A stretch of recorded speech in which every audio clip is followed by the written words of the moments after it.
بسم اللہ الرحمن الرحیم الحمد للہ رب العالمین والعاقبۃ للمتقین والصلاۃ والسلام علی رسولہ الکریم۔ محترم حضرات، آج جمعہ ہے اور پوری دنیا سے آئے ہوئے سوالات ہیں اور بندے کے جوابات۔ جو صحیح ہیں وہ رب کی جانب سے ہیں، جو غلط ہیں وہ میرے نفس کی جانب سے ہیں۔ سوال آیا ہوا ہے کہ مولانا صاحب یہ بتائیے کہ بچے جو بھوت اور آتما سے ڈرتے ہیں اور آپ کا کہنا ہے کہ آتما یعنی روح علیین یا سجین میں قید ہو جاتی ہے، تو یہ کون لوگ ہوتے ہیں جو نیچے آتے ہیں اور ٹہلتے رہتے ہیں؟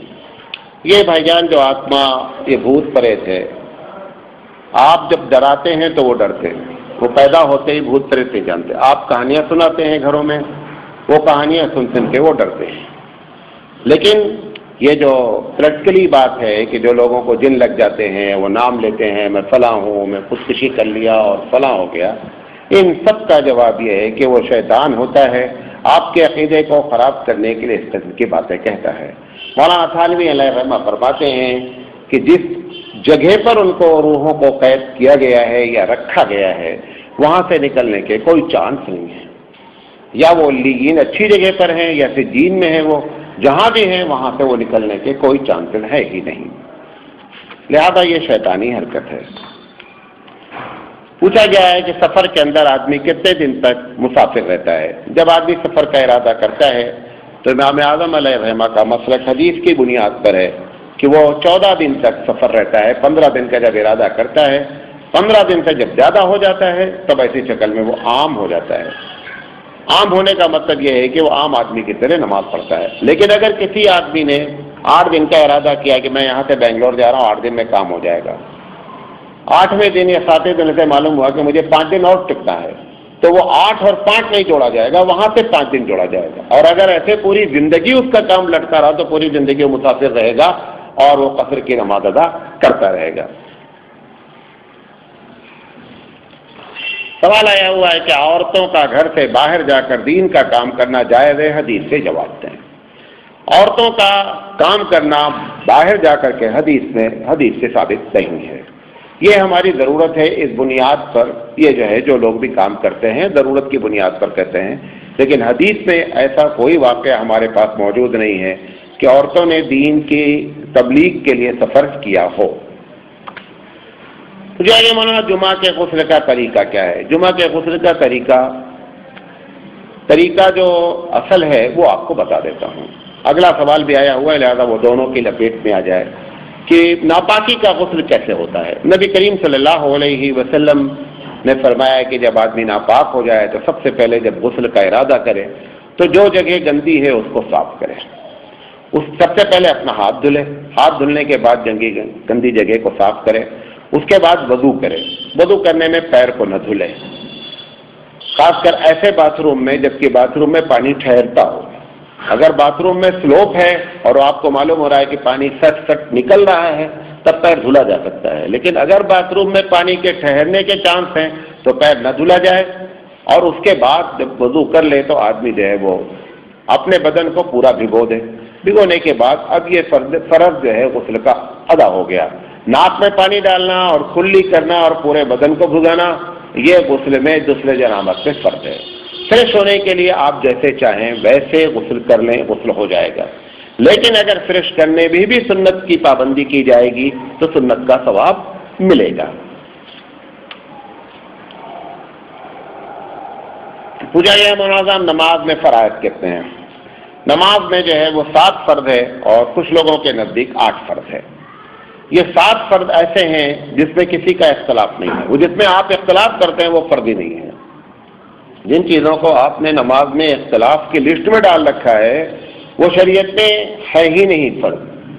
فرض نماز میں سب سے پہلے جو ہے وہ آدمی کا تکبیر تحریمہ کہنا، یعنی اللہ اکبر کہنا۔ پہلا اللہ اکبر فرض ہے۔ ہاتھ اٹھانا، کہاں تک اٹھانا، باندھنا، کوئی چیز فرض نہیں ہے۔ ایک آدمی اللہ اکبر کہہ کے کھڑا ہو گیا، ہاتھ نہیں باندھا، ہاتھ نہیں اٹھایا، نماز ہو جائے گی، نماز میں کوئی فرق نہیں پڑے گا۔ اللہ اکبر کہنا، صرف پہلا اللہ اکبر ہی فرض ہے، بقیہ اندر کے جتنے اللہ اکبر ہیں کوئی بھی فرض نہیں ہے، نمبر 1۔ نمبر 2، کھڑے ہو کر نماز پڑھنا جس کو کھڑے ہونے کی طاقت ہے. اگر کھڑے ہونے کی طاقت والا کھڑے ہو کر نماز نہیں پڑھ رہا ہے تو ایسی شکل میں نماز نہیں ہوگی. اگر کسی کو سجدہ کرنے کی طاقت نہیں ہے، کھڑے ہونے کی طاقت ہے لیکن سجدہ کرنے کی طاقت نہیں ہے، تو اگر سجدہ کرنے کی طاقت ختم ہو جاتی ہے تو کھڑے ہونے کی فرضیت ختم ہو جاتی ہے. نہیں سمجھے بات؟ ایک آدمی کھڑا تو ہو سکتا ہے لیکن سجدہ نہیں کر سکتا ہے. اگر سجدہ نہیں کر سکتا ہے تو ایسی شکل میں اس کے اوپر جو کھڑے ہونے کی فرضیت تھی وہ کیا ہو گئی؟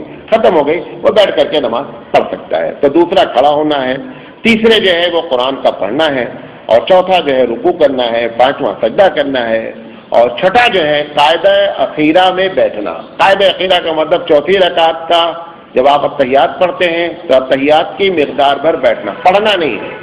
ایک دن آپ کو بات بتائی تھی کہ اسلام میں جتنی چیزیں فرض ہیں ان کا تعلق لٹریسی سے نہیں ہے، یاد رکھیں. اللہ نے کیونکہ انسان پیدائشی ان پڑھ ہے، انسان پیدائشی ان پڑھ ہے، لہذا فرضیت میں جہاں جہاں فرض باتیں کہی جاتی ہیں وہاں ان پڑھ کو مد نظر رکھتے ہوئے بات کی جاتی ہے، پڑھے لکھے کو مد نظر رکھتے ہوئے فارمولہ نہیں بنایا جاتا ہے. یہ اسلام کی فطرت ہونے کی اور حقانی حق ہونے کی جو ہے بہت بڑی دلیل ہے. تو قاعدے اخیرہ میں بیٹھنا، اگر دوسری رکعت ہے تو دوسری قاعدہ، اور چوتھی ہے تو چوتھے میں بیٹھنا، اور اس کے بعد جو ہے وہ سلام پھیرنا. امام شافعی رحمۃ اللہ علیہ کے نزدیک 7 کے علاوہ 8ویں چیز اور فرض ہے، وہ یہ ہے کہ ان سب کو آرڈر میں کرنا، مطلب سجدے کی جگہ پہ سجدہ کرنا اور رکوع کی جگہ پہ رکوع کرنا. ہمارے نزدیک یہ ہے کہ اگر مثال کے طور پر ایک آدمی نے رکوع کیا، یہ رکوع نہیں کیا اور سجدے میں چلا گیا ڈائریکٹ بھول کر کے، اب اسے سجدے میں یاد آیا کہ ہم نے رکوع مس کر دیا، سجدے سے اٹھ کر کے وہ رکوع کر لے اور رکوع کر کے پھر کھڑا ہو جائے، سجدہ سو کر لے گا، نماز ہو جائے گی. تو دونوں میں یہ تھوڑا سا فرق ہے. ان کے نزدیک نماز نہیں ہوگی، ان کے نزدیک لازم ہے کیا کریں، وہ اپنی نماز کو دہرائے. پوچھا گیا مولانا صاحب اگر عورت ساس سسر کی خدمت شوہر کے کہنے کے باوجود نہ کرے تو گنہگار ہوگی؟ قطعی گنہگار نہیں ہوگی. شوہر ایک ایسی چیز کی ڈیمانڈ کر رہا ہے جو کہ اس کا رائٹ نہیں ہے. اگر بیوی کر دیتی ہے ساس سسر کی خدمت تو اس کو شکریہ ادا کرنا چاہیے 100 مرتبہ، اور اگر نہیں کر رہی ہے تو ایسی شکل میں شوہر کو روب دکھلانے کی، نہیں میری خدمت کرو یا نہ کرو لیکن میری ماں تمہاری ہے تم خدمت کرو، باپ تمہارا ہے تم خدمت کرو، سوال تم سے ہوگا، بیوی سے سوال نہیں ہوگا. پوچھا گیا عورت کی وراثت آدھی کیوں ہے؟ کیا یہ عورت کے ساتھ ناانصافی نہیں ہے؟ یقینی بات ہے جب تک جواب نہیں معلوم ہوگا تب تک ناانصافی نظر آئے گی. یہ جو عورت کی وراثت آدھی رکھی گئی ہے، جو ہماری باتیں برابر سنتے رہتے ہیں، بارہا اس پر جواب دے چکا ہوں، پھر بھی آج جواب دے رہا ہوں. مذہب اسلام ایک ایسا مذہب ہے کہ جس کے قانون اوپر بنائے گئے ہیں، نیچے نہیں بنائے گئے ہیں. اس نے بنایا ہے جس کو اوپر اس رب نے بنایا ہے جس نے ہم سب کو بنایا ہے، لہذا اس کے قانون میں اگر آپ کو سمجھ میں نہ آوے تو بھی صحیح ہے، اور سمجھ میں آ جائے تو بڑی اچھی بات ہے. یہ جو بات ہے آدھی وراثت کیوں ہے، اس کی 3 بنیادی وجہ ہیں. پہلی وجہ، شادی ہونے کے بعد لڑکی جہاں جانا ہے اس کے اوپر کوئی خرچے کی ذمہ داری نہیں ہے، وہ دوسروں کے اوپر ڈپینڈ ہو جانا ہے جا کر کے، لہذا اس کو پیسے کی ضرورت ہی نہیں. وہ آدھی جو دیا ہے وہ بھی بڑا احسان ہے دیکھا جائے تو. عام مذہب کے لحاظ سے اگر دیکھا جائے تو شریعت کو آدھا دینا بتانا ہے کہ اس نے بہت بڑا عورت پر احسان بھی کیا اور انصاف بھی کیا. دوسری وجہ یہ ہے کہ جب امی سے ملنے آئیں گی بہن ہماری تو ایسی شکل میں وہ اپنے ساتھ جو ہے وہ راشن باندھ کے نہیں آئیں گے. بھائی کے گھر میں آ کے رہیں گی، چاہے 10 دن رہے، چاہے 15 دن رہے، چاہے 2 مہینہ رہے، چاہے 6 مہینہ رہے. ایسے وقت میں اگر بھائی کا حصہ بھی اتنا ہی ہوگا تو نفسیاتی طور پر اس کو ہوگا کہ اپنا سارا لے کر چلے گی، اب کیا بار بار یہاں آتی ہے. تو لہٰذا اس کو نفسیاتی طور پر یہ برڈن نہیں ہونا چاہیے، برڈن ہلکا کر دیا گیا کہ اس کو آدھا ہی ملا ہے، لہٰذا وہ اپنی امی سے ملنے آ رہی ہے. اور تیسری وجہ یہ ہے کہ والدین زیادہ تر لڑکوں کے ساتھ رہیں گے اور لڑکے کو زیادہ پیسے کی ضرورت ہے، لڑکی کے ساتھ جا کر کے والدین نہیں رہیں گے. لہذا ان 3 بنیادی وجہ سے اللہ نے عورت کا حصہ آدھا رکھا ہے. اس سے یہ مطلب نہیں ہے کہ عورت ڈی گریڈ ہے، لوگوں نے یہ اپنے طور پر نکالا ہے، ایک دم غلط بات ہے. پوچھا گیا کہ مولانا غیر مسلم کی مدد کی جا سکتی ہے؟ دیکھیں ہمارے پاس انسانیت محترم ہے، اللہ کے رسول صلی اللہ علیہ وسلم کو جن لوگوں نے مدینے میں رہنے نہیں دیا، آپ لمبی چوڑی بات آپ کے سامنے آ چکی ہے، پوری دنیا بھی جانتی ہے کہ ستا کر کے آخری حد تک ستایا، آخر نتیجہ یہ نکلا کہ نبی کریم صلی اللہ علیہ وسلم کو اپنی محبوب بستی جو ہے وہ چھوڑنی پڑی۔ جیسے ہی مدینہ آئے کچھ ہی دن کے بعد مکے میں قحط پڑ گیا۔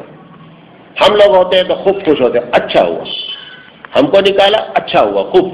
اللہ کے رسول صلی اللہ علیہ وسلم کے پاس اپیل آئی، نبی کریم صلی اللہ علیہ وسلم نے فوراً انسانیت کے ناطے آپ نے جو آپ سے ہو سکتا تھا، آپ نے مدینے سے اونٹوں پر لاد کر کے جو ہے وہ غلہ بھیجا کہ ان کی مدد ہونی چاہیے، لہذا غیر مسلم ہو یا مسلمان ہو، انسانیت کے ناطے سب کی مدد کی جائے گی، بس ایک شرط کے ساتھ، زکوٰۃ کے پیسے سے غیر مسلم کی مدد نہیں کی جائے گی، بقیہ سب کچھ صدقہ یہ وہ سارے پیسوں سے جو ہے وہ غیر مسلم کی بھی مدد کی جا سکتی ہے۔ پوچھیں گے معاذ ننگے سر عورتوں کا رہنا کیا ہے، گناہ ہے؟ اور اگر گناہ ہے تو کہاں سے ثابت ہے؟ نبی کریم صلی اللہ علیہ وسلم کے پاس حضرت عائشہ رضی اللہ تعالیٰ عنہ کی بہن اسماء بنت ابی بکر آئیں گی۔ ابھی یہ اپنے آپ کو سمجھ رہی تھی کہ میں چھوٹی ہوں، لہذا کیسا بھی تھوڑا موڑا کپڑا پہنے تو چل جاتا ہے۔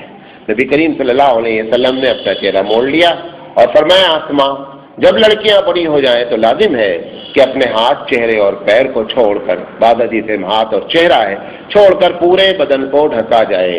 اگر سر کو بدن کا حصہ مانتے ہیں تو یہ حدیث دلیل ہے کہ سر ڈھکنا چاہیے، عورت کا سر جو ہے وہ سطر میں داخل ہے۔ عربی زبان میں اردو والوں نے جو عورت کہا ہے، لیڈی کو عورت کے معنی میں جو کہا ہے، لیڈی کو عورت کہتے ہیں نا اردو میں، عربی میں عورت کے معنی ہی وہ چیز جو چھپائی جائے، عورت کے معنی ہی بیسک کیا ہے؟ وہ چیز جو چھپائی جائے، لہذا وہ سراپا چھپانے جانے والی چیز ہے، اور جو جتنی قیمتی چیز ہوتی ہے اتنی زیادہ چھپائی جاتی ہے۔ آپ کے پاس ہیرا اگر ہوتا ہے تو آپ ہیرے کو لے کر کے باہر نہیں دروازے پہ رکھتے ہیں، بہت اندر تجوری میں رکھتے ہیں۔ اس کا چھپانا اس کے ڈی گریڈ ہونے کی دلیل نہیں، اس کے قیمتی ہونے کی دلیل ہے۔ مجھے یہ مولانا کیا سینٹ لگا سکتے ہیں؟ پوچھا گیا ہے کہ کیا سینٹ لگا سکتے ہیں؟ یہ کچھ دن پہلے تک لوگ فتویٰ دیتے رہتے تھے، ہم تو خیر شروع سے اس بات کے قائل ہیں کہ سینٹ لگایا جا سکتا ہے، اس میں الکوہل ہوتا ہے، جو الکوہل منع ہے یا جو الکوہل حرام ہے وہ الکوہل اس کے اندر نہیں ہوتا ہے، اور الکوہل اپنی کیفیت بدل دیتا ہے، اور جب اسپرے کیا جاتا ہے تو الکوہل ہوا میں کیا ہوتا ہے؟ اڑ جاتا ہے، لہذا الکوہل لگا کر کے سینٹ لگا کر کے نماز پڑھی جا سکتی ہے، اس میں کوئی قباحت نہیں ہے۔ ہمارے اس دور کے ہمارے محققین میں خالد سیف اللہ رحمانی صاحب نے بھی اس کے جواب کا فتویٰ دیا ہے۔ مجھے یہ معلوم تھا یا غوث یا خواجہ کہنا غلط ہے تو کیا؟ عربی زبان میں یا کا لفظ حرف ندا کہلاتا ہے۔ حرف ندا کا مطلب پکارنے کے لیے ایک لفظ، اردو میں بھی اس کے لیے مثال کے طور پر ارے بھائی سنیے، یہ جو ارے کا لفظ آپ استعمال کرتے ہیں یہ اسی شخص کے لیے ہوگا جہاں تک آپ کو آئیڈیا لگ جائے کہ میری آواز پہنچ رہی ہے۔ میں یہاں سے بیٹھا ہوا اپنی بیوی اور بچوں کو پکارا ارے بھائی سنو، تو گویا کہ جملہ گرامر کے لحاظ سے غلط ہے، کیونکہ ارے کا لفظ جو استعمال ہو رہا ہے اس کا مطلب ہوتا ہے کہ جو ڈسٹینس ہے وہ اتنا ہے، جو مسافت ہے وہ اتنی ہے کہ بات ہماری وہاں تک پہنچ جائے۔ اب ایک آدمی یا غوث اور یا خواجہ کہتا ہے، جبکہ غوث کا انتقال ہوئے زمانہ ہوا، خواجہ کا انتقال ہوئے زمانہ ہوا، وہ یہی سمجھ کر پکارتا ہے کہ میری آواز وہاں پہنچتی ہے، شرک اکبر ہے۔ شرک اصغر نہیں، شرک اکبر ہے۔ پوچھا یہ مولانا صاحب قسم کا کفارہ کیا ہے اور کفارہ کب تک ادا کر سکتے ہیں؟ قسم کا ادا کرنے کی جہاں تک بات ہے، جب کفارہ لازم ہو جاتا ہے تو قرض ہے، قرض کو ڈیلے تو کیا جا سکتا ہے جان بوجھ کر نہیں، مجبوری کے درجے میں، لیکن قرض کو جتنی جلدی ہو اتنی جلدی ادا کر دینا چاہیے۔ جب تک نہیں ادا کیا جائے گا تب تک قرض رہے گا، ڈیٹ نکل جانے سے قرضہ معاف نہیں ہوتا ہے۔ میں نے آپ سے وعدہ کیا 16 جنوری کو میں آپ کو پیسہ دے دوں گا، 16 جنوری گزر گئی، اب آپ کو اطمینان ہو گیا کہ یار 16 جنوری گزر گئی لہذا قرضہ ختم، ایسا آپ بھی نہیں سمجھتے ہیں۔ جب بندے کا قرضہ معاف نہیں ہوتا تو اوپر والے کا قرضہ بھی معاف نہیں ہوتا۔ قسم کا کفارہ کیا ہے؟ سب سے اس کی ترتیب ہے، ترتیب یہ ہے کہ غلام اگر ہو تو آزاد کر دیا جائے، اس وقت غلام موجود نہیں ہے۔ قسم کا دوسرا کفارہ یہ ہے کہ 10 مسکینوں کو کھانا کھلایا جائے، تیسرا یہ ہے کہ یا 10 مسکینوں کو کپڑا پہنایا جائے، اور یہ اگر ساری چیزیں ممکن نہیں ہیں تو پھر 3 روزے رکھے جائیں، قسم کا کفارہ ادا ہو جائے گا۔ پوچھے کہ اگر کوئی کسی امام کو نہ مانے اور قرآن و سنت کو مانے تو وہ صحیح ہے کہ نہیں؟ صحیح ہے۔ ایک آدمی کہتا ہے میں چاروں امام کو نہیں مانتا ہوں، میں قرآن حدیث مانتا ہوں، تو ہم اس کے بارے میں نہ کفر کا فتویٰ دے پائیں گے، لیکن میں ان سے یہ سوال ضرور کروں گا کہ جہاں پھنسو گے وہاں کہاں جاؤ گے؟ تب یہ تو جو تقلید ہے یہ انسان کی نیچرل ریکوائرمنٹ ہے۔ یہ لوگوں نے الزام رکھ رکھا ہے کہ کوئی ابو حنیفہ کو فالو کرتا ہے، شافعی، کوئی کسی امام کو فالو نہیں کرتا ہے۔ مثال کے طور پر 5 وقت کی نماز فرض ہے، کوئی ابو حنیفہ کو تھوڑا فالو کرتا ہے، قرآن حدیث میں لکھا ہے فالو 3 جگہ کرتا ہے، نوٹ کر لیں۔ وہ صاحب جو کہہ رہے ہیں کہ میں قرآن حدیث، ان کو بھی ان 3 جگہ فالو کرنا ہے قرآن حدیث کو چھوڑ کر۔ پہلی جگہ مسئلہ ایسا آ گیا جہاں پر قرآن حدیث خاموش ہے، آپ کسی بھی اسکالر کو فالو کریں گے، ہم کو اگر کریں گے بیوقوف آدمی کو، تو ابو حنیفہ 1000 لاکھ گنا ہم سے بڑے اسکالر ہیں، اس لیے ان کو فالو کرتے ہیں۔ ایک سوال یہ ہو سکتا ہے ابو حنیفہ ہی کیوں اسکالر ہیں، شافعی ہی کیوں اسکالر ہیں، مالک ہی کیوں اسکالر ہیں، احمد بن حنبل ہی کیوں؟ اس 4 کے بعد کوئی دنیا میں پیدا ہی نہیں ہوا؟ اس کا جواب بھی نوٹ کر لیں آپ۔ یہ وہ 4 شخصیت ہیں جنہوں نے A to Z مسائل پر بات کی۔ آپ مال کیوں جاتے ہیں سامان خریدنے؟ چلو یار ایک جگہ جائیں گے، سب مل جاتا ہے۔ یہ 4 مال ہیں، ان کے پاس سارے مسائل ہیں، لہذا مجبور ہو کر کے ہم مال چلے جاتے ہیں۔ ورنہ اگر ایسا کوئی دوسرا مال بھی موجود ہو اور وہ سارے مسائل پر گفتگو کیا ہو اور مجتہد کے درجے، تو اس کی بھی بات ہم مان سکتے ہیں۔ لیکن یہ کہ ان 3 جگہ پر آپ کو جانا ہی جانا ہے مال کے پاس۔ نمبر 1، جب قرآن اور حدیث مسئلے میں خاموش ہوگا، مثال کے طور پر ایک آدمی کا شوہر غائب ہو گیا، اب آ کر مولانا سے مسئلہ پوچھتا ہے، مولانا صاحب بتاؤ کہ عورت کتنے دن انتظار کرے؟ نہ قرآن میں لکھا ہے نہ حدیث میں لکھا ہے، تقلید کرنی ہی کرنی ہے، دیر از نو اینی وے۔ اگر نہیں تقلید کرو گے تو یا تو خود مجتہد بن جاؤ یا کسی مجتہد کے پیچھے ہو جاؤ۔ جو ہم بیمار ہوتے ہیں تو یا تو ڈاکٹر اپنا خود علاج کر لیتا ہے یا ڈاکٹر کے پاس جاتا ہے۔ ایسی شکل نہیں ہے نا، ڈاکٹر کے پاس بھی نہیں جائیں گے، ہم خود بھی ڈاکٹر نہیں ہیں تو مر جانا ہے۔ نمبر 1۔ نمبر 2، دوسری جگہ پر جہاں پہ پریشانی ہوتی وہ یہ ہوتی ہے کہ قرآن حدیث آپس میں کیا ہوتی ہیں، حدیث آپس میں ایک دوسرے سے کیا کرتی ہیں، کنٹروورشیل ہو جاتی ہیں، ٹکراتی ہیں۔ مجبور ہو کر کے پوچھنا پڑتا ہے کہ مولانا صاحب یہ بھی حدیث ہے، یہ بھی حدیث ہے، کس پر عمل کیا جائے؟ اب جب آپ کسی سے پوچھیں گے یو ہیو ٹو ڈو تقلید، آپ کو تقلید کرنا ہی کرنا ہے۔ نمبر 3، جب ایک ہی آیت کے معنی میں سمجھنے میں یا حدیث میں اختلاف ہو جائے تو کسی نہ کسی اسکالر کی بات ماننی پڑتی ہے۔ حضرت عائشہ صدیقہ رضی اللہ تعالی عنہ کے پاس مسئلہ بیان کیا گیا کہ اللہ کے رسول نے فرمایا کہ اگر کوئی میت کے پاس بیٹھ کر روتا ہے تو اس کے رونے کی وجہ سے عذاب ہوتا ہے۔ عائشہ نے کہا کس نے کہا یہ بات؟ انہوں نے کہا حدیث ہے، حضور نے فرمایا۔ تو حضور نے یہ بات نہیں کہی، ایسے نہیں کہی، تم غلط سمجھے ہو۔ اب ایک صحابی کہتے ہیں نہیں، اللہ کے رسول نے ایسا ہی کہا۔ کہ وہاں پہ واقعہ کیا ہے؟ اللہ کے رسول گزرے، ایک یہودی کے جنازے پر تھے، وہاں پر بیٹھے ہوئے لوگ رو رہے تھے۔ اللہ کے رسول نے کہا یہ رو رہے ہیں اور اس کو عذاب مل رہا ہے۔ اب اس کا 2 معنی نکالا، یہ رو رہے ہیں ان کو عذاب مل رہا ہے، انہوں نے بیچ میں لگا دیا بیکاز آپ رونا عذاب مل رہا ہے۔ دوسرے صاحب نے کہا کہ یہ لوگ رو رہے ہیں ان کو عذاب مل رہا ہے، دعا کرو، رونے کا ٹائم تھوڑے ہے۔ دونوں معنی نکالا گیا۔ اب جس اسکالر کی بات آپ فالو کریں گے آپ کو فالو کرنا ہی کرنا ہے، یا حدیث گڑھ لو، ایک تیسری حدیث بنا لو، تیسرا بھی کیا جا سکتا ہے۔ اور اللہ کے رسول نے فرمایا جس نے حدیث گڑھی وہ اپنا ٹھکانہ جہنم بنا لے۔ لہذا تقلید انسان کی نیچرل ریکوائرمنٹ ہے۔ سوال آئے ہوئے مولانا تیمم کب کرنا جائز ہے اور طریقہ کیا ہے؟ دیکھیں، تیمم جب بندہ سب سے پہلا جب بندے کو پانی کے استعمال پر قدرت نہ ہو، مثال طور پر پانی موجود ہے، ایک آدمی اپاہج ہے، گھر میں پانی بھرا ہوا ہے، فجر کے وقت میں اب اس کی آنکھ جب کھلی ہے، وہ روزانہ تو لوگ اس کو لا کر کے پانی دیتے تھے، آج کوئی اٹھا نہیں ہے، اگر یہ پانی کا انتظار کرتا رہے گا بیچارہ تو نماز چلی جائے گی۔ ایسا بندہ تیمم کر لے گا، گھر میں پورا پانی موجود ہے۔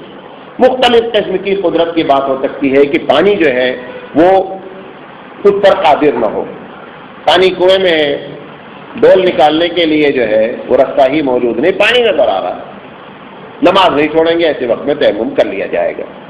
دوسری شکل یہ ہو سکتی ہے کہ تیمم ایک آدمی اگر پانی کے استعمال پر ڈرتا ہے کہ پانی استعمال کریں گے تو بیمار ہو جائیں گے یا موت واقع ہو جائے گی، ایسی شکل میں پانی کو ہوتے ہوئے تیمم کر سکتا ہے. سہولت کی بنیاد پر تیمم نہیں کر سکتا. میں گرم پانی سے نہانے کا عادی ہوں اور آج گرم پانی موجود نہیں ہے لہذا میں تیمم کر لوں گا، ایسا نہیں کر سکتا. اس کو یہ اگر معلوم ہو جائے کہ میں گرم پانی سے نہاؤں گا تو سخت بیمار ہو جاؤں گا، نمونیا ہو جائے گی، ایسی شکل میں گرم پانی نہ ہو موجود نہیں ہے تو ایسی شکل میں تیمم کر لے ٹھنڈے پانی سے بچنے کے لیے. لیکن محض یہ سہولت کہ میں عادی ہوں، میں گرم پانی سے ہی نہاتا ہوں، کوئی ضروری نہیں ہے. اور تیمم کرنے کا طریقہ جو ہے وہ چاہے جنابت کا ہو اور چاہے وضو کے بدلے میں تیمم میں، دونوں میں کوئی فرق نہیں ہے.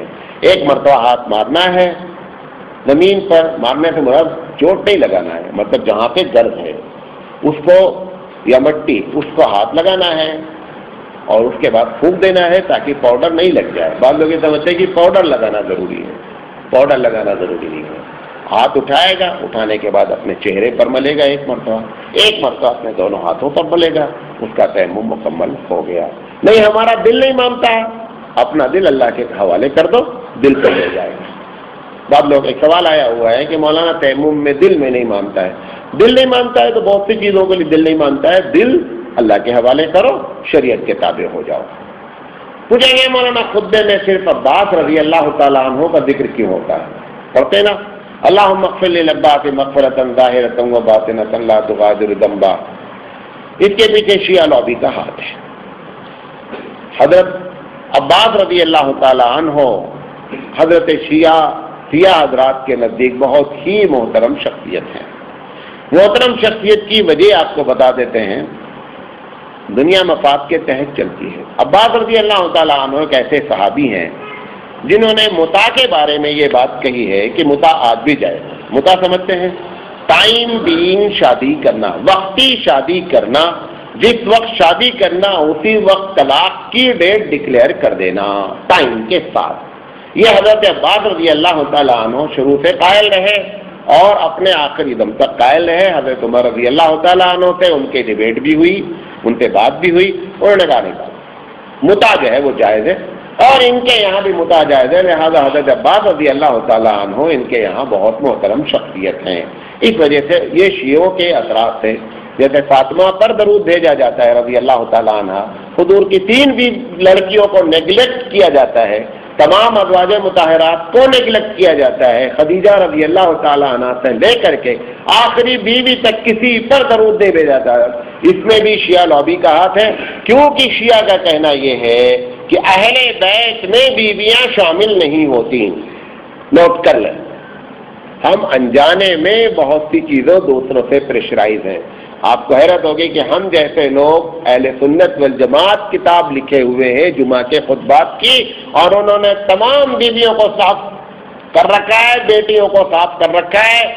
حضرت حمدہ کا نام کبھی آ جاتا ہے کبھی نہیں آتا، عباس کا نام. یہ سب شیعہ کی پلاننگ ہے، اس کے پلان کے تحت آپ کام کر رہے ہیں.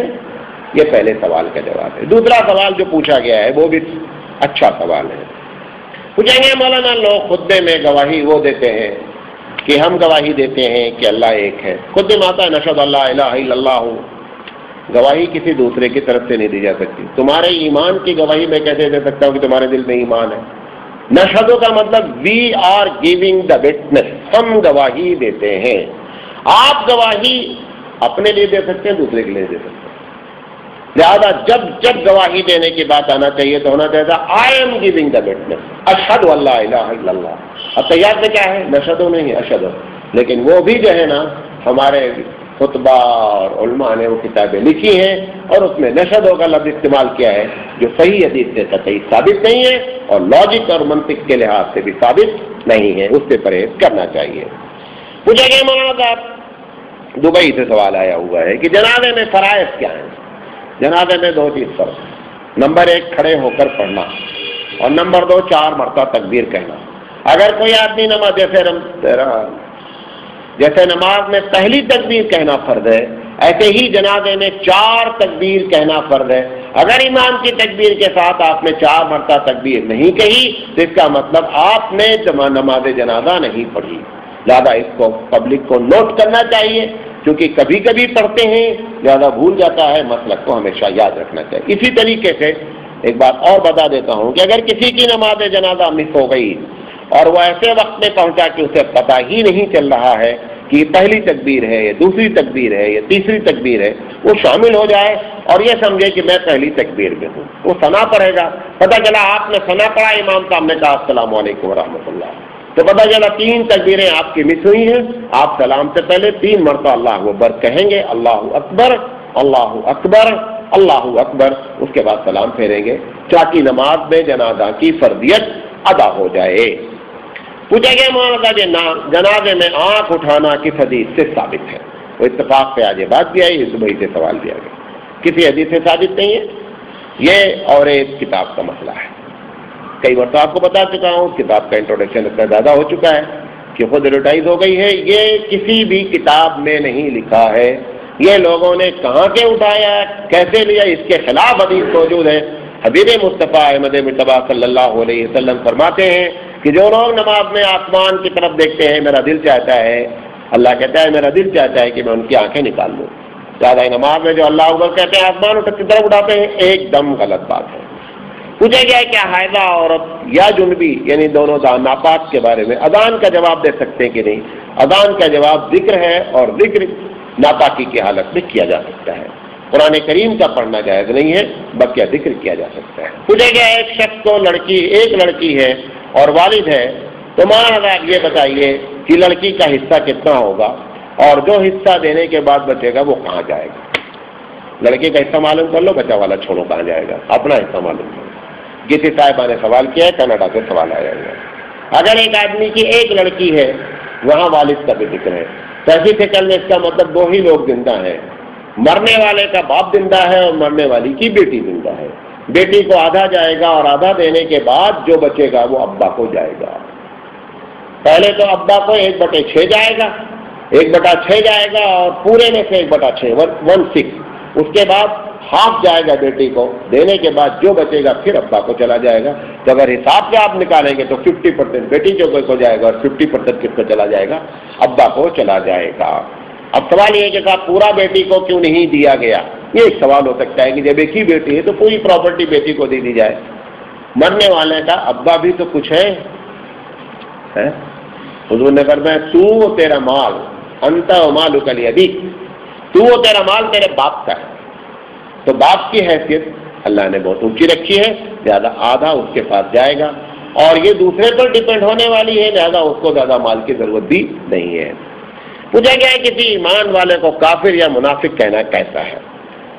سوال میں خود بات واضح ہے، جب وہ کہہ رہا ایمان والا ہے اور اس کو کوئی کافر منافق کہے گا تو گناہ کبیرہ ہے، اور ایسا کہنے والے کے لیے چانسز یہ ہے، حدیث میں آتا ہے کہ جب کوئی آدمی کسی پر الزام رکھتا ہے تو وہ بددعا اس کی آسمان پر جاتی ہے اور وہاں پر اپروول نہیں ہو پاتی تھی، غلط کہتا ہے، لہذا وہ واپس آتی ہے اور جس بندے نے یہ بات کہی اس کے اوپر آ کر کے لاگو ہوتی ہے، یعنی کیا؟ وہ کافر بھی ہو سکتا ہے اور منافق بھی ہو سکتا ہے۔ لہذا الزام رکھنے سے پہلے 1000 مرتبہ سوچ لانا چاہیے۔ پوچھا گیا اگر بار بار وہ ایسا کرتا ہے تو اس کے ساتھ کیا سلوک کریں؟ اگر بار بار وہ ایسا کرتا ہے تو اس کو سمجھانے کی بات کریں، سمجھانے سے بات سمجھ میں نہیں آتی ہے تو اس کے لیے دعا کریں کہ اللہ اس کو ہدایت دے۔ پوچھا گیا مولانا میرا گھر مسجد سے 4-5 منٹ کے فاصلے پر ہے، سنگاپور سے سوال آیا ہے غالباً یہ، اگر مسجد سے 4-5 منٹ کے فاصلے پر ہے تو میں اپنے گھر میں اگر نماز پڑھتا ہوں تو نماز قبول ہوگی کہ نہیں؟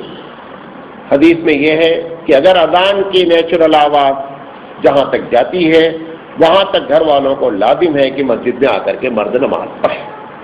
اگر ایسا آدمی مسجد نہیں آتا ہے نماز ادا ہو جائے گی، قبول ہونے کے چانسز نہیں ہیں۔ اللہ کے رسول صلی اللہ علیہ وسلم کے پاس ایک نابینا صحابی آئے اور انہوں نے کہا اللہ کے رسول میں پریشان ہوتا ہوں، راستے میں کیچڑ ہوتا ہے، مجھے آپ اجازت دے دیں کہ میں اپنے گھر میں نماز پڑھ لوں۔ نبی کریم صلی اللہ علیہ وسلم نے کہا ٹھیک ہے، آپ نابینا بھی ہیں اور پریشان بھی ہیں، آپ نماز پڑھ لیں۔ اللہ کے رسول نے یہ جواب دیا ہی تھے، اتنے میں جبریل علیہ السلام آ گئے اور کہا ان سے پوچھئے کہ تم کو اذان کی آواز آتی ہے یا نہیں آتی ہے۔ اور پھر آدمی دوڑایا اور ان کو بلایا اور کہا آئے، کہا کہ آپ کو اذان کی آواز آتی ہے؟ کہا آتی ہے۔ کہا کہ اگر اذان کی آواز تمہارے کان میں پہنچے تو لازم ہے کہ آپ مسجد نماز پڑھیں۔ اب نابینا کے لیے اگر یہ حکم ہے تو عام آدمی کے لیے پھر کیا ہو سکتا ہے؟ بہرحال نماز ادا ہو جائے گی، قبول ہونے کے چانسز کم ہیں۔ پوچھا گیا کیا شیئر مارکیٹ میں انویسٹ کر سکتے ہیں؟ جس چیز کا شیئر ہے اگر وہ چیز شریعت میں حلال ہے تو اس میں انویسٹمنٹ کیا جا سکتا ہے۔ پوچھا گیا اگر توبت کی اور کپڑے میں ناپاکی نہیں لگی تو کیا کپڑا بدلنا ضروری ہے؟ کوئی ضروری نہیں ہے کپڑا بدلنا۔ پوچھا گیا اگر کوئی قرآن مجہول پڑھتا ہے تو کیا نماز ہو جاتی ہے؟ مجہول سمجھتے ہیں؟ پہلے زمانے میں ہمارے اکابرین میں مولانا ابرار الحق صاحب ہردوئی رحمۃ اللہ علیہ ایک ایسی شخصیت ہے ہندوستان میں جس نے دو چیزوں کی زبردست اصلاح کی۔ ایک اصلاح انہوں نے اذان کی تھی کہ اذان پورے بھارت میں جہاں وہ جاتے تھے جو لوگ غلط دیتے تھے اس کی اصلاح کرتے تھے، اور قرآن مجید کو جو تجوید سے پڑھنے کا شوق، قرآن مجید کو تجوید سے پڑھنے کی بات ہے، اس کا ایک بڑا چہرہ جو ہے وہ حضرت کے سر ہے۔ ورنہ جو پرانے لوگ ہیں مولوی ہوں وہ پڑھتے تھے ایسے الحمدللہ رب العالمین، للہ کہنے کے بجائے للہ کہتے تھے، اس کو مجہول کہا گیا ہے۔ نماز ہو جائے گی لیکن یہ صحیح نہیں ہے پڑھنا۔ پوچھا گیا اگر میں آفس میں رہتا ہوں اور میرے کپڑے، میں کبھی پیشاب کر جاتا ہوں تو وہاں پر مجھے ایسا لگتا ہے کہ میرے کپڑے ناپاک ہو گئے ہیں، تو کیا گھر جا کر کے میں غسل کروں تب پاک ہوں گا یا کپڑے بدل دوں؟ کپڑا بدل دینا کافی ہے۔ اگر جسم پاک ہے تو جسم کو دھلنے کی ضرورت یا غسل کرنے کی ضرورت نہیں ہے۔ پوچھا گیا مولانا کیا لیز پر گھر لے سکتے ہیں یا نہیں؟ قطعی نہیں لے سکتے، سود ہے، اور سود کا ادنا گناہ اپنی ماں سے زنا کرنے کے برابر ہے۔ یہ جو لیز پر چکر چلا رکھا ہے لوگوں نے، ٹوٹل غلط ہے، کوئی بھی گنجائش نہیں ہے، ٹوٹل سود ہے، یہ اس سے بچنا چاہیے۔ پوچھا گیا اگر کوئی شخص قرض لے کر واپس میں تاخیر کرتا ہے تو دوبارہ ان کی مدد کرنا کیسا ہے؟ اگر ایک آدمی قرض لیتا ہے وقت پر نہیں دیتا ہے تو دوبارہ اگر وہ آپ سے کہتا ہے تو آپ انکار کر سکتے ہیں، لیکن اگر آپ سمجھتے ہیں کہ بندہ مجبور تھا جس کی وجہ سے وقت پر قرض نہیں ادا کر سکا، صحابہ کی عادت یہ تھی کہ دعا کرتے تھے کہ اللہ وقت پر قرض نہ یہ بندہ نہ ادا کرے تاکہ مجھے صدقے کا ثواب ملتا رہے۔ وہ ناراض نہیں ہوتے تھے، بلکہ یہ کہ اگر جان بوجھ کر نہیں کر رہا ہے لیکن اس میں بھولا نہیں بننا ہے، یہ بات بھی یاد رکھیں۔ بھولا مومن اللہ کو پسند نہیں ہے، بھولی عورت تو اللہ کو پسند ہے، بھولا مومن اللہ کو نہیں پسند ہے۔ ایسا نہیں ہو کہ آپ کے بھولے پن سے جو ہے آپ کو ناجائز فائدہ اٹھائیں، کیونکہ دوسری حدیث ہمارے پاس کیا موجود ہے، آپ نے فرمایا کہ مومن ایک سوراخ سے 2 مرتبہ نہیں ڈسا جاتا، یعنی مومن اتنا ہوشیار ہونا چاہیے کہ ایک مرتبہ غلطی ہو گئی، ایسا نہیں کہ دوبارہ پھر اسی غلطی کو کرے۔ اگر اس کو معلوم ہو گیا کہ تاخیر کی وجہ حقیقت ہے تو ایسی شکل میں اس کے ساتھ اچھا برتاؤ کرنا چاہیے۔ پوچھا گیا مولانا کیا گھر خریدنے کے لیے لون لے سکتے ہیں؟ جبکہ 75% میرے پاس ہے اور 25% لون لینا ہے۔ دیکھیں، پاخانہ ہاتھی کا کھائیں اور پاخانہ مرغی کا کھائیں، پاخانہ پخانہ، تھوڑا کھائیں یا زیادہ کھائیں۔ منرل واٹر میں 1 قطرہ پانی ڈالیں تو بھی ناپاک ہو جائے گی، اور آدھا بوتل پیشاب ڈال دیں تو بھی ناپاک ہو جائے گی۔ یہ نہیں کہا جائے گا کہ نہیں صاحب 1 قطرہ چلتا ہے، چلتا نہیں ہے۔ زیادہ لون 25% لیا جائے، اگر انٹرسٹ ہے تو ناجائز ہے۔ مشورہ ان کو میرا یہ ہے کہ 75% جو ان کے پاس رقم موجود ہے، مکان کا 3 بیڈ روم کے بجائے 1 بیڈ روم کر لیں اور 75% میں معاملے کو نکالنا ہے۔ پوچھا گیا ہے کیا کرنٹ سے مرنے والا شہید کہلائے گا؟ امید ہے کہ یہ شہید کی لسٹ میں آئے گا، اور شہید سے مراد وہ شہید نہیں جو اللہ کے راستے میں مارا جاتا ہے۔ شہید کا حکم ہو جائے گا لیکن اوریجنل شہید کا درجہ کوئی نہیں پا سکتا سوائے اس کے جو حقیقی میں میدان میں شہید ہوا ہے۔ لہذا کرنٹ جو ہے وہ جلنے کی ایک قسم ہے، اور جلنے والے کو اللہ کے رسول صلی اللہ علیہ وسلم نے فرمایا شہید ہے، اس بنیاد پر شہادت کی بات کہی جا سکتی ہے۔ پوچھا گیا ہے کہ غیر محرم کو مجبوری میں لفٹ دی جا سکتی ہے کہ نہیں؟ لفٹ دینے کی 3 شکل ہو سکتی ہے۔ سائیکل سے لفٹ دینا الگ بات ہے، موٹر سائیکل سے لفٹ دینا الگ بات ہے، اور گاڑی سے لفٹ دینا الگ بات ہے۔ اگر یہ سمجھ رہا ہے کہ ایسے حالات ہیں میں اگر لفٹ نہیں دوں گا، یہ اکیلی عورت ہے، اس کا خطرہ ہو سکتا ہے، جان کا خطرہ ہو سکتا ہے، اس کی عزت کا خطرہ ہو سکتا ہے، تو اس کو چاہیے کہ اگر گاڑی ہے تو ہر حال میں لفٹ دے دے.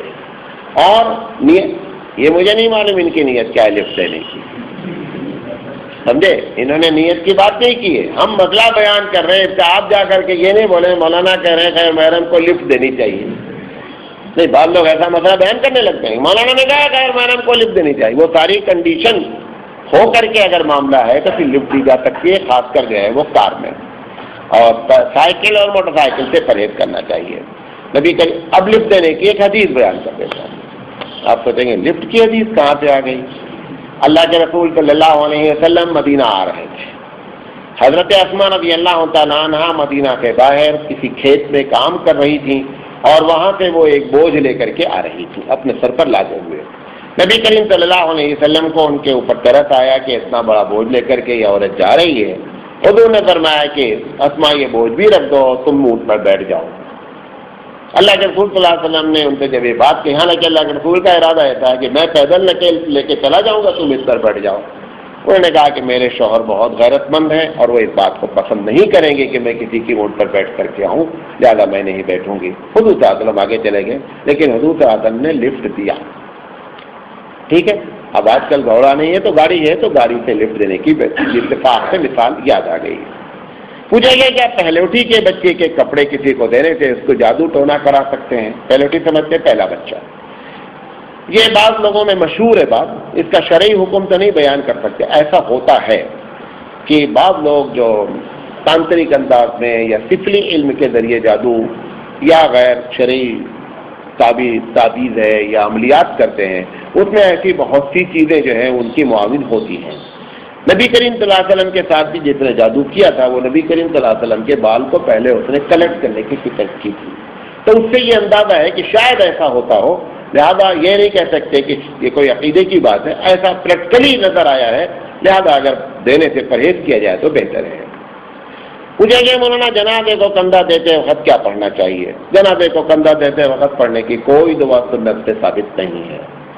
بعض جگہ کلمہ پڑھتے ہیں بعض لوگ، پاکستان وغیرہ میں تو یہ ہے کہ جیسے ہی جنازہ اٹھے گا تو ایک صاحب اس میں زور سے بولیں گے کلمہ شہادت، تو سارے لوگ پڑھیں گے لا الہ الا اللہ. کیونکہ ہمارا مزاج ہے، پرانے بھارتی ہم لوگ ہیں، ہمارا اسلامک ایڈیشن ایک دم الگ ہے. جو اللہ کے رسول نے کیا ہے وہ کام ہم کو پسند ہی نہیں آتا. ہماری ہر کام میں اپنی اختراع ہے، اپنی ایجاد ہے، ہمارا جو دل چاہتا ہے وہ ہم کرتے رہتے ہیں. لہذا نہ اٹھاتے وقت اور نہ چلتے وقت. دارالعلوم سے فتویٰ اس بات پر ہے کہ چلتے ہوئے جو لوگ کلمہ پڑھتے ہیں زور زور سے، شہادت لفظ پڑھتے ہیں، لکھا ہوا ہے دارالعلوم کے فتاویٰ جلد نمبر 5 میں کہ یہ جو ہے کہنا بدعت ہے اور یہ اللہ کے رسول سے ثابت نہیں ہے. سوال پوچھا گیا ہے کہ مولانا میت کو قبر میں اتارتے وقت کیا پڑھنا چاہیے؟ زاد المعاد علامہ ابن قیم رحمۃ اللہ علیہ کی مشہور کتاب ہے، اس میں بھی لکھا ہوا ہے اور صحیح حدیث ہے کہ جب میت کو اتارا جائے تو بسم اللہ وباللہ وعلی ملت رسول اللہ کہنا چاہیے اتارنے والوں کو. یہ کوئی نہیں کہتا کیونکہ یہ حدیث سے ثابت ہے. یہ کوئی یاد ہی نہیں ہے کسی کو، کیونکہ ہمارا پروگرام ہی کیا ہے، جو رسول نے کیا ہے وہ نہیں کرنا، بقیہ سب کرنا. ہماری ایک باقاعدہ پلاننگ ہے، اس پلاننگ کے تحت ہم اپنی زندگی گزار رہے ہیں. حدیث سے یہ بات ثابت ہے.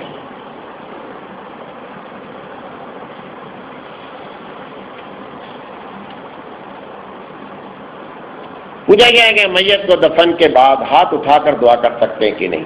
نبی کریم صلی اللہ علیہ وسلم سے میت کے بعد دعا ثابت ہے، میت کے لیے دعا کرنی چاہیے.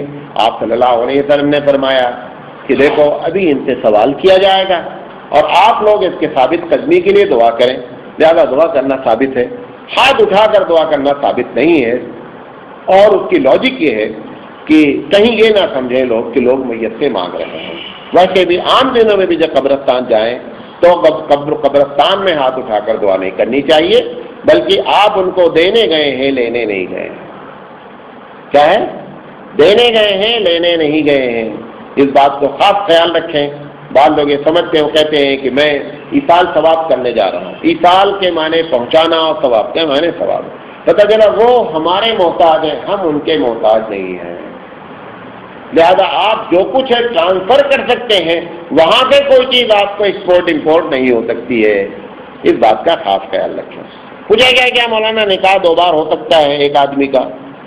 پرابلم ایسے ہی آ جاتی ہے کبھی کبھی کہ پہلا نکاح کسی وجہ سے چھپ چھپا کے کر لیتے ہیں، اگر شرائط نکاح کے ہو جائیں گے تو نکاح ہو جائے گا۔ وہ شرط کیا ہے؟ دونوں کا راضی ہونا اور 2 مسلم وٹنس ہونا، یہ ہو گیا، اس نے نکاح کر لیا۔ اب یہ چاہ رہا ہے کہ پبلک میں بھی معلوم ہو جائے کہ یہ ہماری بیوی ہے اور نکاح کر لے، ایسی شکل میں ولیمہ بھی کرتا ہے، نکاح کا کارڈ بھی بانٹتا ہے، سب کچھ کرتا ہے، کیا جا سکتا ہے، 2 مرتبہ نکاح کا 3 مرتبہ بھی کیا جا سکتا ہے، ایسا کوئی مسئلہ نہیں ہے۔ پوچھا گیا مولانا مسجد میں سیاسی باتیں کرنا کیسا ہے؟ وہ آج اتفاق سے میں نے بات کی ہے تو یہ سوال آ گیا ہے، اور ایک سوال اور آیا ہے اسی کے ساتھ ساتھ کہ مولانا غیر مسلمین کا نام مسجد میں لینا کیسا ہے؟ یہ کیا ہے؟ یہ ایک غلط نظریہ، کانسیپٹ۔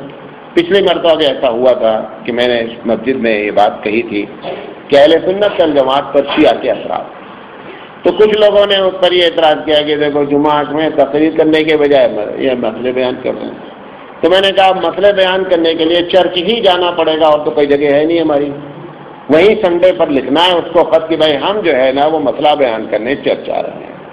حبیب مصطفیٰ احمد مصطفیٰ صلی اللہ علیہ وسلم کے لیے مسجد ہی سب کچھ ہے، مسجد ہی کورٹ تھا، مسجد ہی یونیورسٹی تھی، مسجد ہی عبادت گاہ تھی، اور مسجد ہی جنگ پلاننگ اور جنگ کے بارے میں بتانے کی جگہ تھی۔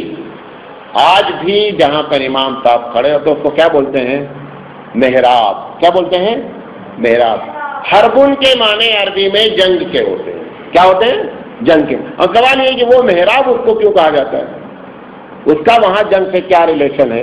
وہ ریلیشن یہ ہے کہ وہاں سے کھڑے ہو کر کے جنگی اسکیمیں بنائی جاتی تھیں، فوجی و مجاہدین کو سلیکٹ کیا جاتا تھا، پلاننگ کی جاتی تھی، لہذا اس جگہ کو نا کا پرماننٹ نام پڑ گیا محراب۔ آج آپ کو معلوم بھی نہیں ہے کہ محراب کیوں ہے۔ لہذا مسجد میں سیاسی بات کرنا، پہلی بات تو کیا ہے، ہمارے یہاں سیاست اور مذہب الگ ہے ہی نہیں۔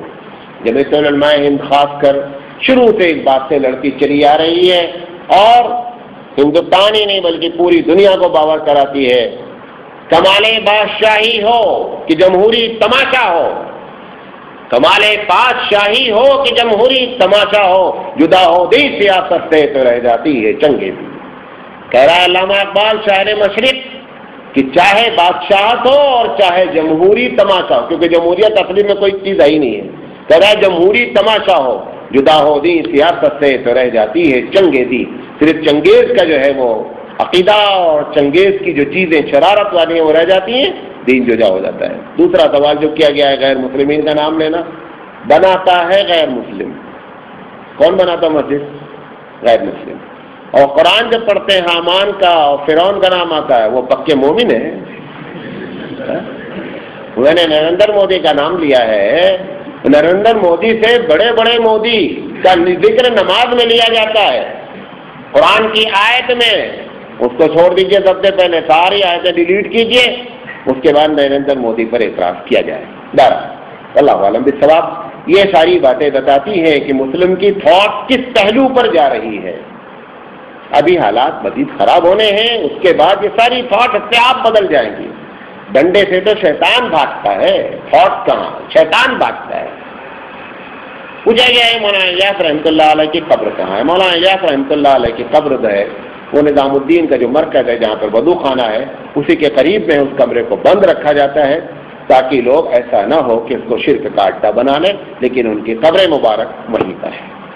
دوسرا سوال کیا گیا مولانا زکریا علیہ الرحمہ کی قبر کا ہے؟ مولانا زکریا علیہ الرحمہ کی قبر جنت البقیع میں ہے۔ کیوں پوچھا ہے معلوم نہیں، خدا کرے اس لیے نہ پوچھا ہو کہ پوجنا ہے، سمجھے؟ بہرحال ان کی قبریں معلومات کے طور پر بتا دیا ہوں، اور اس کی کوئی وجہ نہیں ہے۔ پوچھا گیا مولانا خانہ کعبہ پر پہلی نظر پڑنے سے دعا قبول ہوتی ہے، یہ کون سی نظر ہے؟ اچھا سوال ہے۔ جب آپ عمرے اور حج کی نیت سے انٹر ہوتے ہیں تو جب وہ نظر پہلی پڑتی ہے خانہ کعبہ پر، اس سے مراد وہ نظر ہے، لیکن حدیث میں اس کا ذکر نہیں ہے، یہ ہمارے علماء کی تشریح ہے، صحیح ہے تو اچھی ہے، غلط ہے تو نفس کا معاملہ ہے۔ اللہ کے رسول صلی اللہ علیہ وسلم کی جو حدیث ہے وہ صرف اتنا ہے، مطلق ہے کہ خانہ کعبہ پر جب نگاہ پڑتی ہے تو آدمی کی دعا قبول ہوتی ہے۔ ایک صاحب نے مجھ سے کہا کہ مولانا میں نے دعا مانگی، ہم 3 آدمی تھے کہ ہم کو وزیر اعظم بنا دیا جائے۔ پہلی دعا، پہلی نظر جب پڑی، ہم جب پہلی مرتبہ حج کرنے گئے تو انہوں نے کہا مولانا یہ جو آپ نے، چونکہ میں بڑی تقریر کیا تھا حج پہ جانے سے پہلے، انہوں نے چاہے جان بوجھ کر پھنسایا ہو کہ مولانا ہم نے تینوں نے دیا ہے دعا کی ہے کہ ہم بھارت کے پی ایم بن جائیں۔ تو ہم نے کہا کہ یہ کہیں اللہ کے رسول نے کہا کہ اسی دنیا میں دعا قبول ہو۔ دعا کی قبولیت کے کئی طریقے ہوتے ہیں، ہو سکتا ہے وہاں پی ایم بننا ہو، تو لہذا یہ اللہ کے رسول نے نہیں کہا اسی دنیا میں دعا قبول ہوتی ہے، لہٰذا اس بات کو بھی اسی لیے بتا دیا کہ ان میں سے اگر کوئی بیٹھا ہو اور پی ایم کی دعا کر کے آیا اور اب تک نہیں بنا ہے تو اس کو بھی بات سمجھ میں آ جائے کہ دعا کے کیا معنی ہیں۔ پوچھا گیا مولانا انٹرسٹ کہاں کہاں استعمال ہو سکتا ہے؟ دیکھیں اس کے پہلے بھی کئی مرتبہ کہا گیا ہے انٹرسٹ کا پیسہ حالت اضطراری میں کسی بالکل غریب کو دیا جا سکتا ہے ثواب کی نیت کے بغیر، پبلک پلیس میں خرچ کیا جا سکتا ہے، کسی کے اوپر سود ہے تو سود کے واپس کیا جا سکتا ہے، یہ اس کی بیسک ضرورتیں ہیں۔ اور مولوی لوگوں نے اپنے کچھ تھوڑا سا ادھر ادھر چلا کر کے مدرسے وغیرہ کے ٹوائلٹ وغیرہ میں بھی آپ استعمال کر سکتے ہیں، کہیں ایسا قرآن حدیث میں نہیں لکھا ہے، لیکن چونکہ وہ بھی پبلک پلیس ہوتا ہے اس میں ایسا نہیں ہے سبھی لوگ جاتے ہیں، تو آپ ہمارے یہاں تو جاتے نہیں تو پبلک پلیس ہو گیا، زیادہ اس بنیاد پر فتویٰ دے دیا جاتا ہے کہ ٹوائلٹ وغیرہ مدرسے کے بنائے جا سکتے ہیں، اور بعض لوگوں نے آگے بڑھ کر کے کہا ہے کہ مسجد کے ٹوائلٹ میں بھی لگایا جا سکتا ہے، واللہ اعلم بالصواب۔ ایگزام میں پوچھا مولانا کیا رات میں ناخن کاٹ سکتے ہیں، کیا رات میں جھاڑو لگا سکتے ہیں، کیا رات کو درخت کاٹ سکتے ہیں؟ یہ ساری چیزیں جو پبلک میں مشہور ہے، دادی نانی نے سنائی ہے، یہ بابو وہی اوریت کا معاملہ ہے، جہاں پر یہ سارے مسئلے لکھے ہوئے ہیں وہی کتاب کو ریفر کرو، اس میں جواب مل جائے گا۔ سب بکواس قسم کی بات ہے، یہ سب ایسا ہوتا کیوں یہ آپ کو بتا دیں، آخری سوال کا جواب دے کر کے بات ختم کرتے ہیں۔ یہ ہوتا یہ ہے، مثال کے طور پر ہماری دادی نانی، اب لائٹ تو ہوتی نہیں تھی، اب یقینی بات ہے چراغ میں جب تم ناخن کاٹو گے تو چانسز کیا ہیں کہ ناخن بھی کٹ جائے، انگلی بھی کٹ جائے۔ اب وہ کیسے سمجھانا؟ اگر وہ بولیں کہ دیکھ بیٹا تمہاری انگلی کٹ جائے گی اور بچہ بھی پکڑا ہے، وہ بچے کو سمجھانے کے لیے، بات کو منوانے کے لیے انہوں نے ہر مسئلے میں شریعت کا نام لینا شروع کر دیا۔ اللہ رسول بولا ہے بھائی، اللہ رسول بولا ہے، اب وہ جو اللہ رسول کا نام آتا ہے بیچارہ جو ہے مان لیتا ہے۔ اس طریقے سے بہت سی غلط باتیں، اب ماشاء اللہ جو ہے 100 واٹ کی لائٹ لگی ہوئی ہیں، کوئی ایسا مسئلہ نہیں ہے۔ یہ آخری سوال ہے، وہ یہ ہے کہ کسی صاحب نے بھیجا ہے کہ یہ جو سورت ہے والضحیٰ واللیل اذا سجا، اس کا ترجمہ کسی صاحب نے کر دیا ہے کہ قسم ہے نبی کریم صلی اللہ علیہ وسلم کے مکھڑے کی، اور قسم ہے نبی کریم صلی اللہ علیہ وسلم کی کالی زلفوں کی۔ انہوں نے پوچھا مولانا صاحب یہ ترجمہ کرنا صحیح ہے یا غلط؟ یہ ترجمہ قاری جمیل صاحب نے کیا ہے، انہوں نے لکھا نہیں تھا لیکن مجھے معلوم ہے، وہ جو کلپ آئی تھی میرے پاس وہ بھی آئی تھی، یہ قاری جمیل صاحب نے کیا ہے۔ بہتر تو تھا کہ قاری جمیل صاحب اس کا خود جواب دیتے کہ یہ ترجمہ کہاں سے کیا گیا۔ میں آپ کو چند اپنے اکابرین کا ترجمہ سناتا ہوں کہ انہوں نے ترجمہ کیا کیا ہے۔ بیرلوی مسلک کے عالم ضیاء القرآن بہت ہی معتدل عالم ہے، پیر محمد کرم شاہ صاحب قسم ترجمہ کرتے ہیں کہ قسم ہے روز روشن کی اور رات کی جب وہ سکون کے ساتھ چھا جائے۔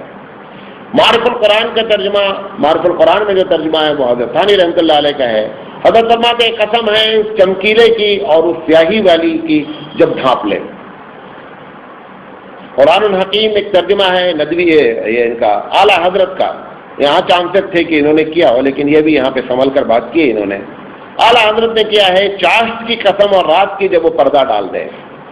آسان معنی قرآن ایک کتاب ہے جس کو عبدالحی حسنی ندوی نے ترجمہ کیا ہے، انہوں نے کہا ہے چڑھتے ہوئے دن کی اور روشن کی قسم اور رات کی جب وہ تاریک ہو جائے۔ شیخ الہند کا ترجمہ بہت معتبر ہے اور اکابرین دیوبند اس کو بہت زیادہ مستند مانتے ہیں۔ حضرت فرماتے ہیں قسم ہے دھوپ چڑھتے وقت کی اور رات کی جب یہ چھا جائے۔ یہ ہمارے اکابرین کا ترجمہ ہے جو میں نے آپ کے سامنے ندوی، قاسمی اور بریلوی تینوں کو اکٹھا کر کے آپ کے سامنے پیش کر دیا ہے۔ اب قاری جمیل صاحب نے یہ بات کہاں سے کہی ہے واللہ اعلم بالصواب۔ آخری سوال ایک اور نیچے رہ گیا تھا، تو یہ ہے کہ مولانا یہ جو گولڈ پہننا حرام ہے، تو مردوں کے لیے حرام ہے. اگر نابالغ بچہ گولڈ پہن لے تو کیا ہے؟ نابالغ بچہ بھی حرام ہوتا ہے. اگر سور حرام ہے تو اس کا یہ مطلب نہیں کہ بالغ کے لیے حرام ہے، نابالغ کے لیے بھی حرام ہے. جو ناپاک ہے، جو حرام ہے وہ سب کے لیے حرام ہے، لہذا اس کو بھی نہیں پہنایا جا سکتا. واللہ اعلم بالصواب. وآخر دعوانا الحمدللہ رب العالمین.